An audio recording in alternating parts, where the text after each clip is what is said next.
Ladies and gentlemen, welcome back to the Pitch Side Podcast channel and another episode of the Pitch Side Podcast. I am your host, the HOD of the PSP.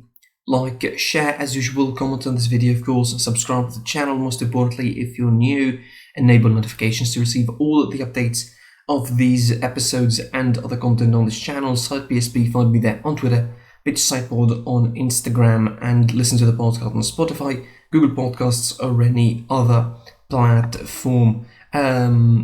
Decided today to not bother exactly do the news portion because pretty much most of the news portion are also matches and action from yesterday. And let's start with the Spanish Super Cup, and what a crazy game that was. It seriously was an unbelievably insane game. They really, Barcelona and Athletic Bilbao. Okay, Barcelona. I mentioned a lot, I think, quite on this podcast, that they needed the Super Cup more often than not. I actually made a video about it. Like, I made a special 14 minutes sort of analysis to it, and I said for more than one reason that they needed to win that competition and they needed to win the Super Cup, because it is going to be a sort of motivation for the rest of the season. Now, they got lucky with Real Sociedad. Ter Stegen was there to save them against Sociedad. They had an average game, to be fair, against Athletic Bilbao. Like, they weren't exactly the greatest team in the world. Like, they weren't exactly hitting on all cylinders. The game that they had against Bilbao certainly was middling at the very best, against the side in Athletic Bilbao that is going to be, playing that way. We saw them against Real Madrid playing that way, so it isn't exactly shocking for Barcelona. The problem is that Barcelona went and squandered the lead twice. And, Griezmann, on the night that he had probably his best game in Barcelona ever, Barcelona, the other players in Barcelona decided to screw it up for him. Barcelona's defence and, defensive department in the midfield are non-existent. That is, I think, the biggest conclusion that you can draw out of this game. Because the 3 goals, each one of them is, truly laughable in its own way. The first goal from Oscar De Marcos was pretty much him going back on the far post unmarked behind Jordi Alba, who is raising his hand for offside, I don't know why, and he's scoring the first goal.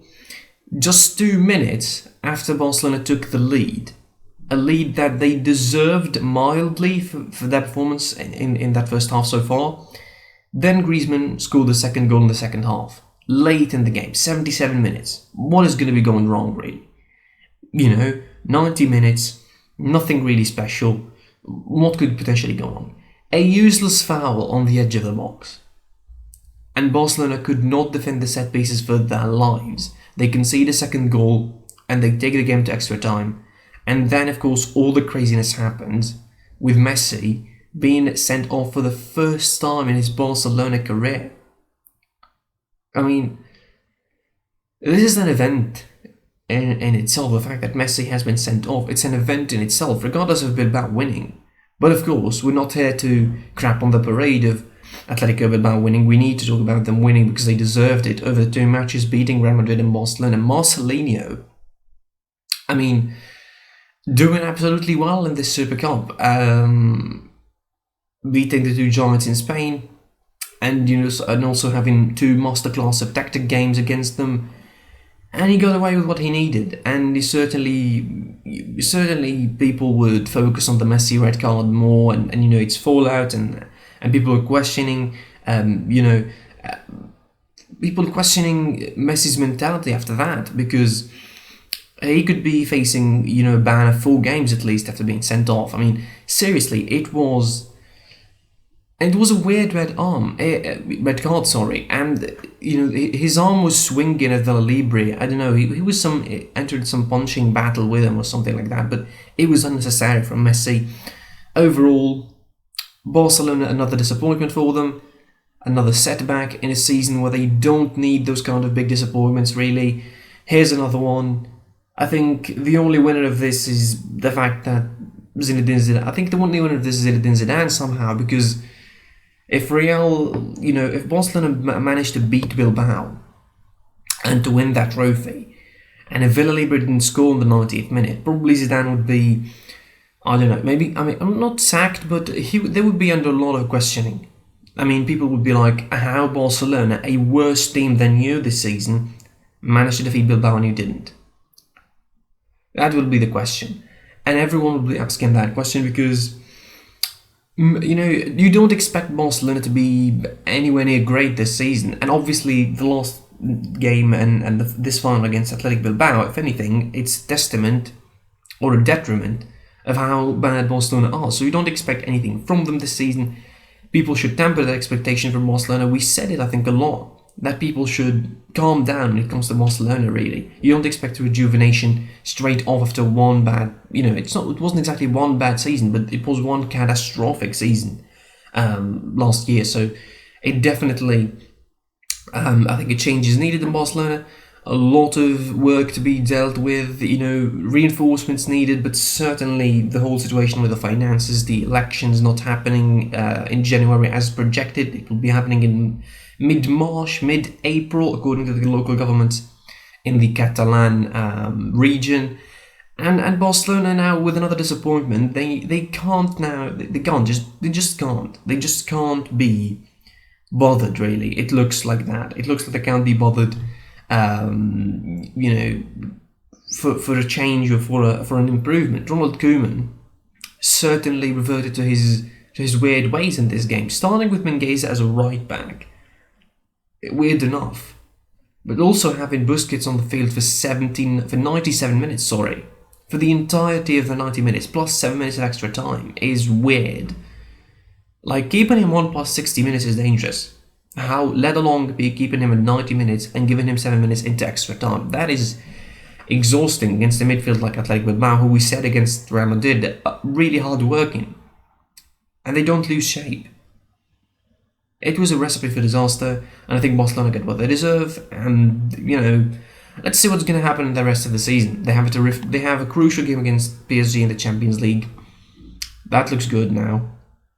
And let's see.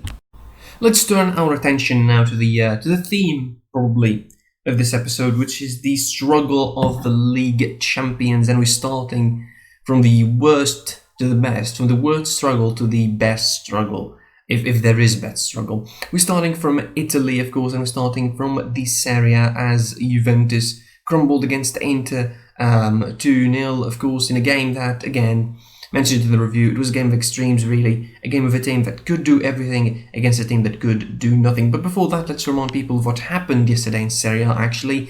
6-0 it ended for Napoli against Fiorentina. Insigne with a double, and assist to Lozano as well. Demme with the goal in 36 minutes, and Politano in the 89th minute, scoring 6 goals for Napoli, putting them past Fiorentina.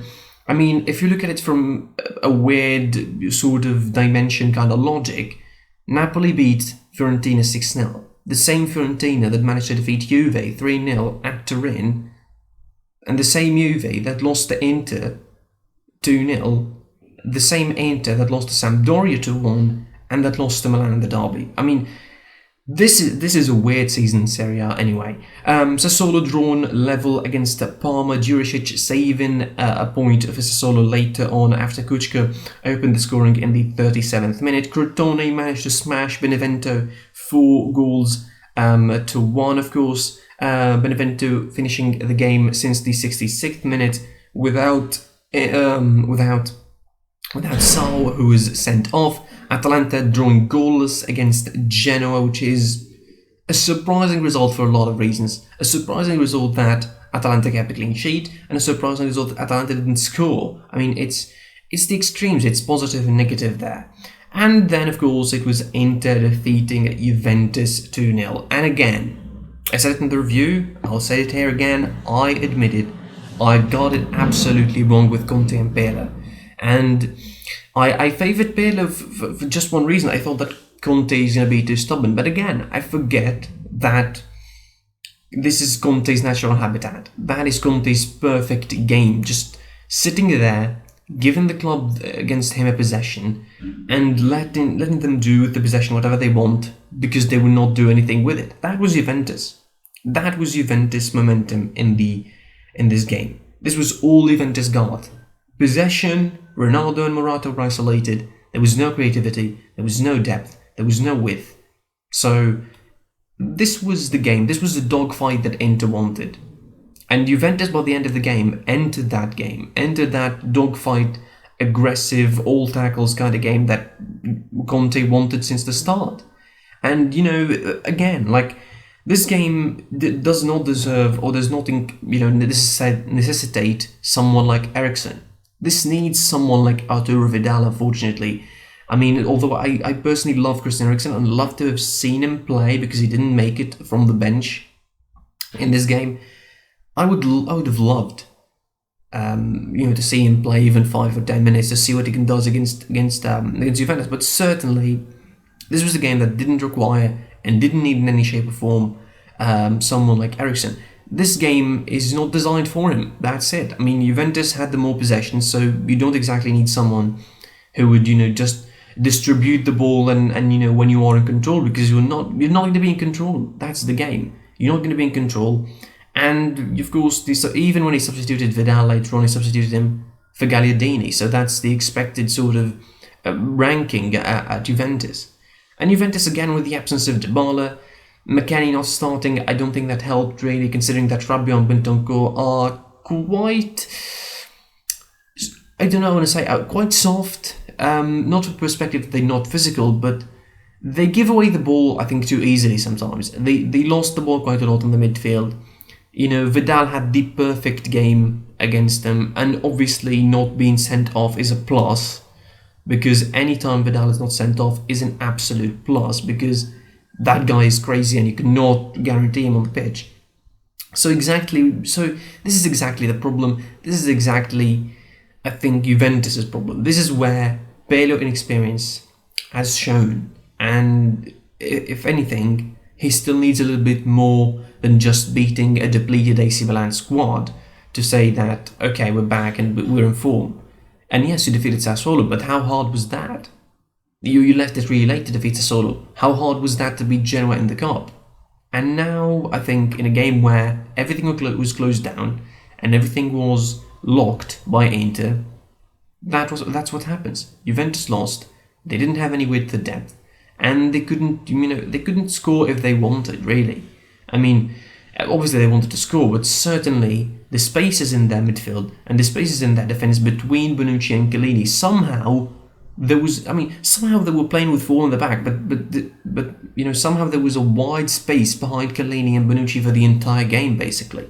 And yes, I think Chiellini had a more commendable performance than Bonucci, because Bonucci was beaten all day long by Martinez. However, Lukaku probably had a decent game with Chiellini, and there was, some hustling and muscling and some physicality involved, of course, for good measure.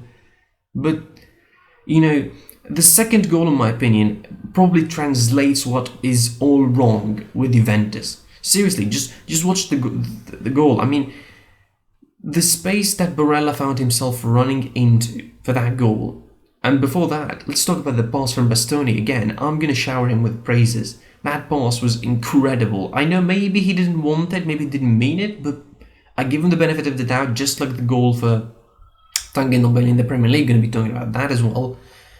We'll give him the benefit of the doubt. We'll give Bastoni the benefit of the doubt. That was a great pass, and Barella found himself just running straight again in front of Chiellini. Like, Chiellini should have seen him coming. Like, seriously, Chiellini should have seen Barella coming, but he wasn't coming. It wasn't Lukaku running in that space, it was Barella. That shows you how important Lukaku is, and how perfect this game was from an Antonio Conte point of view. This was a clean sheet. This was a 2-0 win with the proper style that he likes, and simply this was Conte's natural habitat.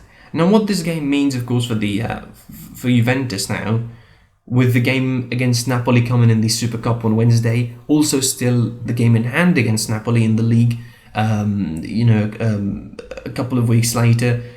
Milan now are 40 points, joint with Internazionale before they face Cagliari on Monday. Napoli now 34 points, Roma 34, Juventus are 5th with 33 points. And This is now putting all the pressure on them ahead of that game against Napoli in the Super Cup. Not just the game in the Super Cup, but also the fact that they have a game against the couple of games that they have next in the Serie A are not that easy as well. Like, despite the fact that they are against sides that are pretty much mid-table relegation battlers, you're facing Bologna, you're facing Sampdoria, you're facing Roma, and you're facing Napoli in the return fixture away from home, of course, before the rescheduled fixture against them takes place.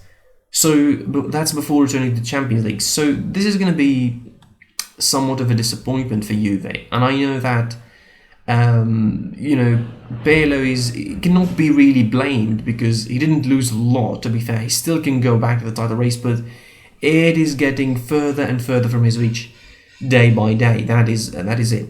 So before we go, Cagliari, of course, faced Milan, as I mentioned, on Monday, with a chance for AC Milan to go top of the table with 10 points of Juventus, 3 points, and to separate themselves from their local rivals. Let's remind you, of course, of the table for Serie A before we go. Milan, as we mentioned, top of 40 points, Inter 40 points. Napoli's great victory make them jump to third with 34 points, with Roma's loss to Lazio set them back to fourth. For Juve at fifth, as we mentioned, 33 points, 32 for Atalanta, 31 for Lazio, 30 for Sassuolo, Verona with 27, Sampdoria 23, Benevento 21, 20 for Bologna, Spezia for 18, Fiorentina 18, 16 for Udinese, 15 for Genoa, 14 with Cagliari, Torino 18 place with 13 points, as well as Parma under them, and Crotone bottom of the table with 12 points.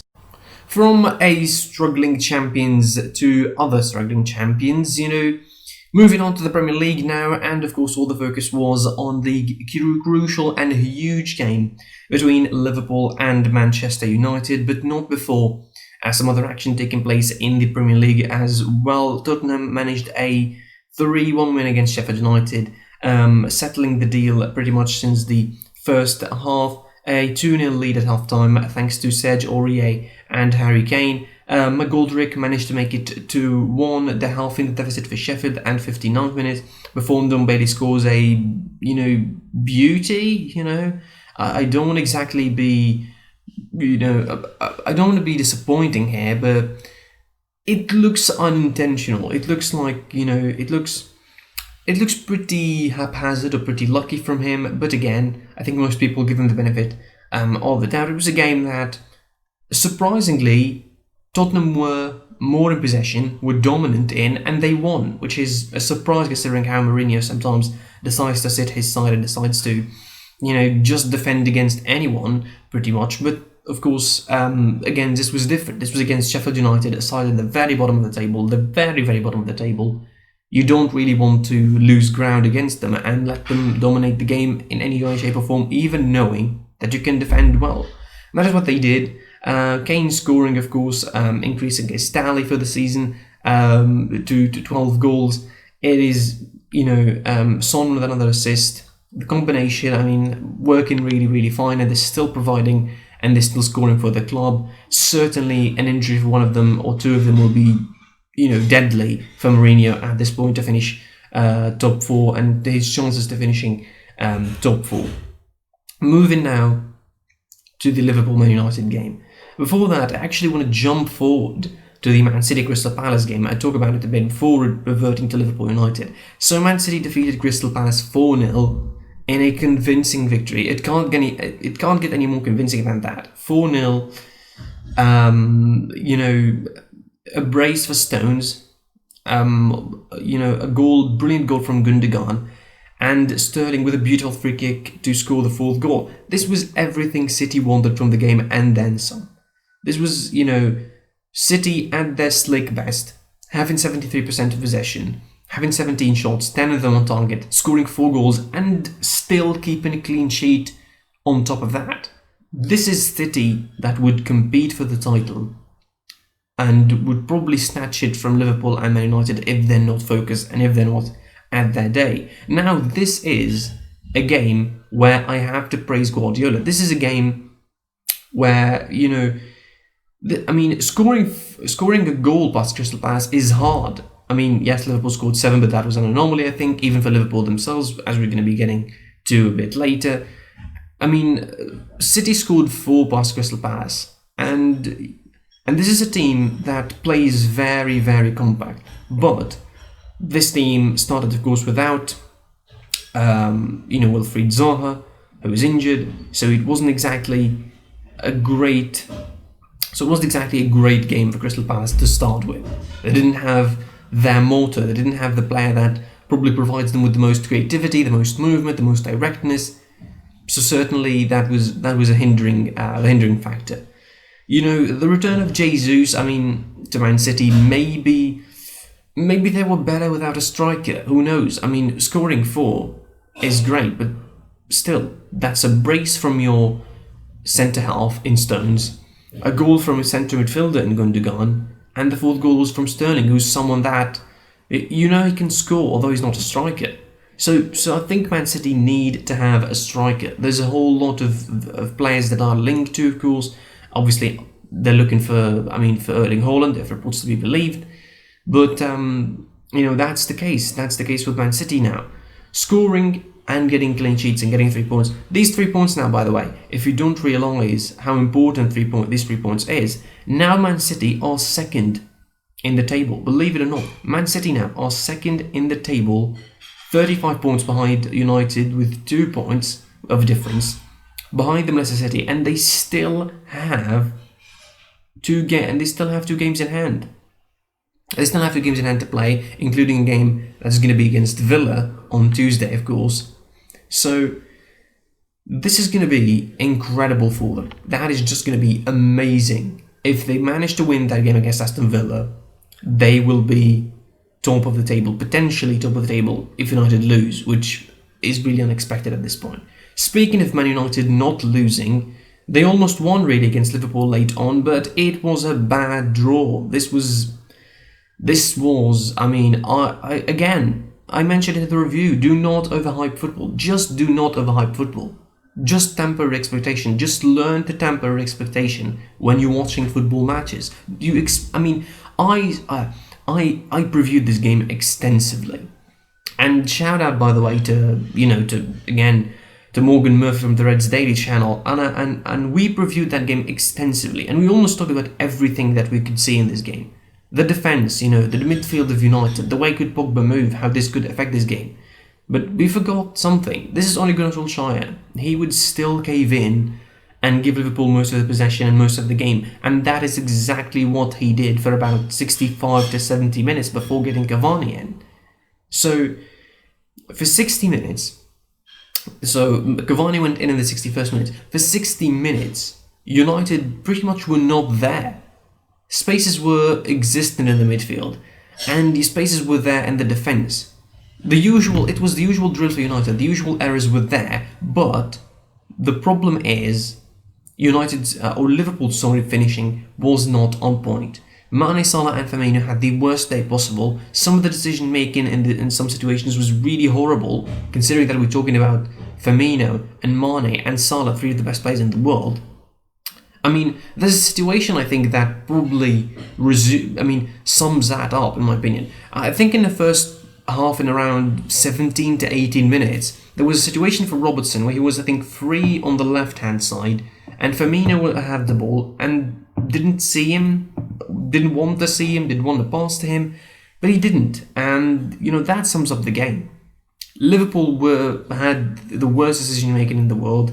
They didn't show up for their possession, for their sort of dominance in the first half, and United were more dangerous in the second half, and they could have scored with Alisson saving them a couple of times, a couple of defensive clearances, and in the last half an hour where United were pretty much the better side, they were more dangerous than Liverpool in an entire hour. And this is considering that everybody's expecting Thiago to be the difference maker, to be the sort of player that would move up the game and would, create some tempo. And probably he did. To be fair, he was probably Liverpool's best player by a country mile in that game. But certainly the decision making from the attackers is really bad. And overall, it's these kind of performances that would put Liverpool off anyone in the table. This is what would gonna make Liverpool regress, and they're already regressing. If you look at the table, they are now fourth. They are fourth with 34 points. This is how bad things are for Liverpool at the moment. This is seriously bad. I mean, this is seriously bad. 4 games where they only score once. That means they scored once in those 4 games. Now, what is going to be the problem with, Jurgen Klopp has to fix something. Seriously has to fix something. And I know that might be had to do with the physicality or the physical aspect of the game or losing fitness, but I don't think that decision making has to do with fitness. I think it has to do with some mental, psychological problems that Liverpool should be working on if they want to move up in the table. So, as you mentioned, of course, Man City defeated Crystal Palace 4-0 later on in the night. So with that leaves Arsenal with Newcastle as the game, in the round 19 to be played, with Aston Villa Everton, of course, being rescheduled. That means that the table at the moment stands like this in the Premier League. United are top, 37 points, 2 points ahead of both Man City, 35 points, and Leicester City with 35, 34 Liverpool, 33 Tottenham at 5th, 32 for Everton, 29 for Chelsea, Southampton, and West Ham. Aston Villa with 26 with 3 games in hand. 3 games in hand for Villa. Arsenal with 24, Leeds United 23 points, Crystal Palace 23 points as well, 22 for Wolves, 19 for Newcastle, 17 Brighton, 16 for Burnley, 12 for Fulham, 11 for West Brom, and Sheffield United at the very, very bottom with 5 points. And rounding off our Champions Struggle trilogy, and probably the best struggle of them, and I'm saying the word best mildly just because Bayern won their game actually, and eventually they had the 3 points to show for it. So Bayern hosted Freiburg, of course, yesterday, and this was a game where Bayern needed to win. It was simply like that. They needed to win. Simply put it, you cannot really ask for anything else. Bayern needed a victory, and they got a victory, but it was pretty much a scary victory. This is certainly was something that I didn't want to happen, but the result eventually was convincing enough that, you breathe a sigh of relief just seeing the result for Bayern Munich. The start was strong, certainly. 7 minutes in, Lewandowski scores a beautiful worked goal. The touch from Müller, the assist from Müller is just superb. It's just incredible. Then, of course, Gnabry went down injured and Sane was in, and I was like, probably this would have been a turning point in the game, but it was, to be fair, because Sane didn't have the best of the first halves, really. The 17 minutes he played for the first half were not exactly great, but certainly Bayern overall were the better side. They dominated the game, and they certainly had a lot of possession to show for it. A lot of attacks in the first half. They missed a couple of chances. Müller missing a couple. Lewandowski missing a couple as well. Gnabry, before he leaves, missed a chance. Sane missing a chance as well in the first half. Then in the second half, the start was so strong as well. Like the first 20 minutes were incredible for Bayern Munich. Caving in pretty much, Freiburg were in the second half.